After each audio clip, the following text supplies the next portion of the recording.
Continuamos ahora con el profeta Yesaya, capítulo 15. Leemos. Profecía contra Moab. He aquí en una noche fue despojada. Ar de Moab, quedando en silencio.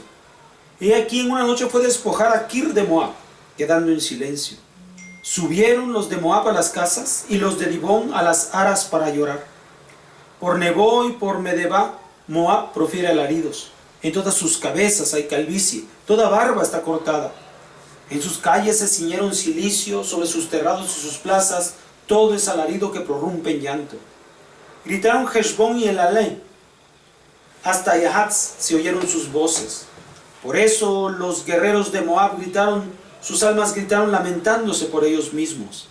Mi corazón por Moab gritará, sus fugitivos irán hasta Zoar, siendo como una becerra de tercer parto, porque en la cuesta de Luji lloraron, subirán por ella, llorando subirán por ella, porque por el camino de Joranaim, grito de destrozo del corazón proferirán.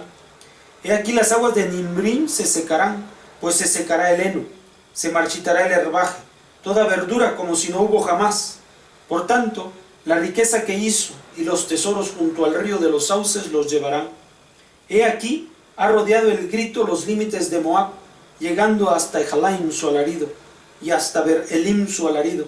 He aquí las aguas de Dimón se llenaron de sangre, porque pondré sobre Dimón males agregados a los que se escaparon de Moab. Atacar un león como coma así a los sobrevivientes de esa tierra. Bien. Ahora, profecía acerca de Moab. Moab es una ciudad o país, en aquel tiempo, una ciudad-país o una ciudad-estado, cercana a la tierra de Canaán. Dentro de los límites de está el río Jardén, más o menos Moab está en una región así. Y ya por aquí va a estar Jerusalén, Israel. Entonces, más o menos en estas partes, esta tierra que ya ha sido entregada a las 2 tribus y media. ¿Ya? Entonces Moab se encuentra en esta sección. A él le ha tocado la profecía. ¿Cuál es la profecía? Bueno, va a ser invadida. Y la va a invadir el imperio de Babilonia con Sanjerib. Y posteriormente el imperio asirio con Nebuchadnezzar también lo va a invadir. Entonces tendrá por lo tanto toda esa destrucción, toda esa tristeza, toda esa lamentación que ocurre. Ahora, aquí lo importante de esto es lo que el profeta menciona. Un profeta que va a hablar acerca de lo que le va a ocurrir a Moab, que como todo país vecino a otro, sufre de conflictos. Tú has oído que nosotros luego tenemos conflictos territoriales en formas de vida y pensamiento con el país vecino del norte. Lo mismo sucede con los países vecinos en el sur, lo que es Centroamérica y lo que es Estados Unidos de Norteamérica. Entonces, son conflictos, son relaciones que se llaman internacionales o relaciones exteriores de un país hacia con otro. Entonces, ha habido conflicto, pero también de igual manera ha habido buenas relaciones, así que es un tema constante esto en la política mundial. Ahora, lo curioso de esto es que el profeta se toma el tiempo para hacerle saber a Moab lo que le va a suceder. O sea, Moab no es un enemigo declarado para Israel. No es Babilonia, no es Asiria, no es Grecia, no es Roma. O sea, es un país con el que se tiene ciertas relaciones, como te digo, intermitentes, a veces buenas, a veces malas. Lo normal. Pero el profeta recibe de parte de Akadosh Baruj Hu la invasión de estos dos pueblos que se van a dar, porque a su vez, como están en el paso para la conquista de Israel, pues van a sufrir esta situación. Pero el profeta se los advierte, porque Akadosh Baruj Hu lo hace ver ahora. El pueblo de Moab son descendientes de Lot, de estas dos muchachas, dos hijas que cuando hubo la destrucción de Sodoma y Gomorra, ¿recuerdas? Entonces se van a refugiar a una cueva y ellas dos intiman con su padre y de ellos van a salir ciertos pueblos. Entonces este es uno de los pueblos que surge de estos.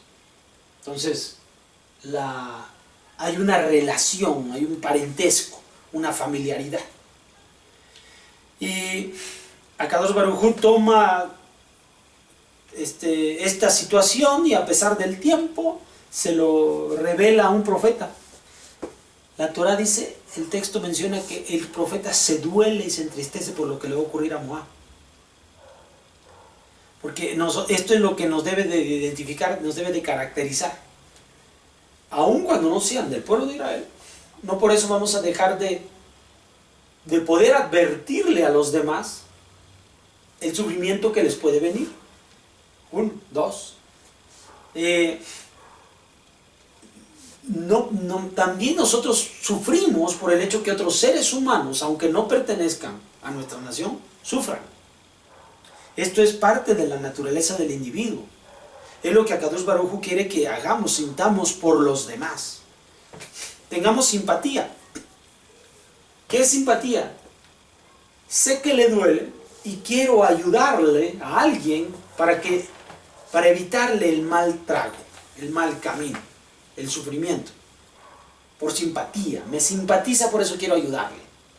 Entonces el profeta lanza esta advertencia porque Akadosh Baruj Hu se lo revela, pues Akadosh Baruj Hu tiene simpatía por Moab y ahora el profeta conoce de la simpatía por Moab y por eso sufre de la destrucción que viene sobre Moab.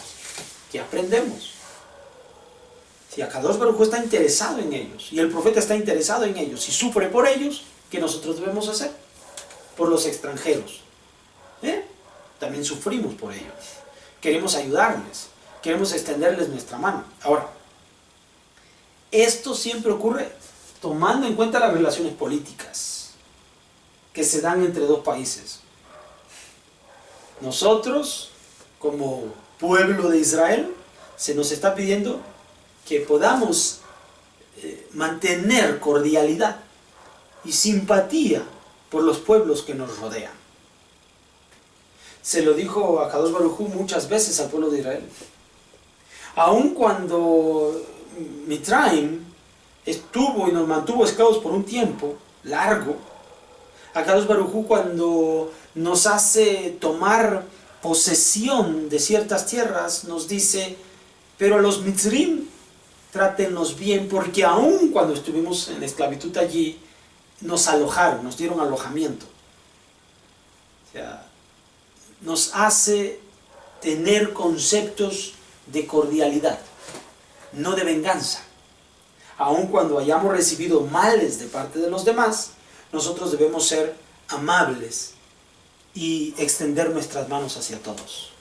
Esto es una lección que nos da la Torah por medio de la actuación de Akadosh Baruj Hu, su revelación al profeta y el sentimiento que tiene el profeta por este pueblo. Así que a nosotros también nos toca poder extender la mano a todos, no importando si son hebreos o no. A todos nos corresponde extender nuestras manos y ayudarlo en lo que podamos. Muy bien. Nos vemos pronto. Shalom.